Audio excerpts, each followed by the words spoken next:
Chuck here, Chuck Higgins, the Chuckopedia. Here's an old steam engine which got a bright idea. They said we could put some streamlining on it back in the 30s, and it evolved to one like this one. Used to wake me up when I was a kid. That's why I like trains. And here's the first diesel electrics on the Burlington Northern, and the opening there they copied later on the diesels. And notice the baggage was in the same car as the engine. The stainless steel trains ran across the Midwest. Notice this one had a larger light on top, and the fluted sides were stainless steel, mostly aluminum construction at the time.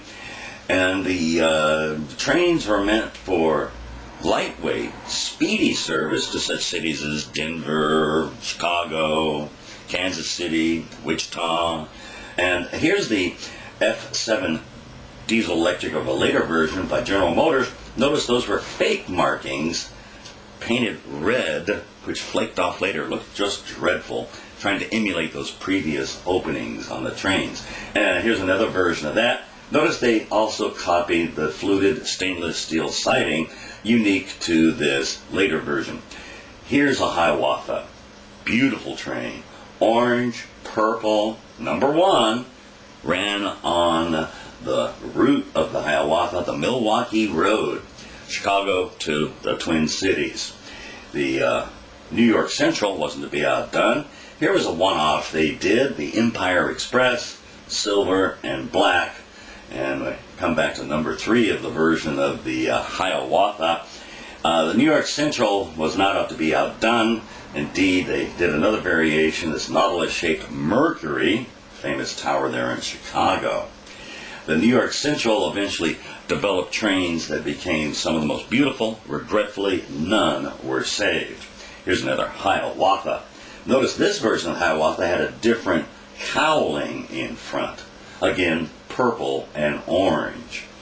The versions of these were available in many different train sets, with the coaches painted the same livery, from the French word livraison, to deliver, as the train itself. This is a common practice, although not always followed. Here's a case where it wasn't followed. Black, red, beautiful train, J-Series on the Norfolk and Western. Here's kind of a slightly streamlined one. Blue Comet, dark blue white on the New Haven. Ran to Boston from New York. Here's probably the one that's the greatest of them all. Tragically, none were saved. The J-Series Hudsons on the New York Central. By the way, notice they removed some of the streamlining here. These ran on the 20th Century Limited from Chicago to New York. The water level route. Here's a trio of them. And the design by a famous designer.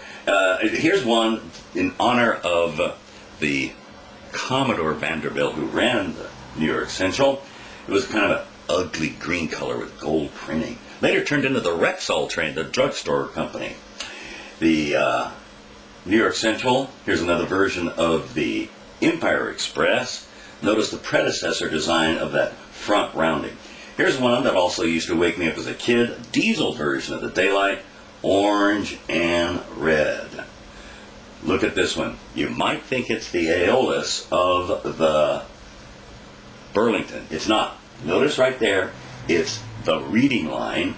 It was called the Crusader.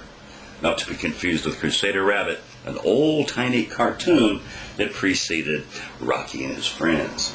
Another version of the Crusader. And look at this. The Blue Goose. Santa Fe on the Chief. Pale blue, looked absolutely horrible once it got a little bit dirty.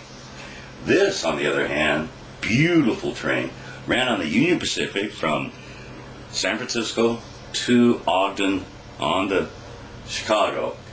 Tan, armor yellow, a darker brown color. Notice variations. Here they had the Overland Shield. It was called the Overland Route.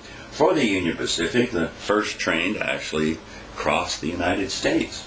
And here's another version of it, here with some different yellow, gold, brown pinstriping. Here's the Aeolus again.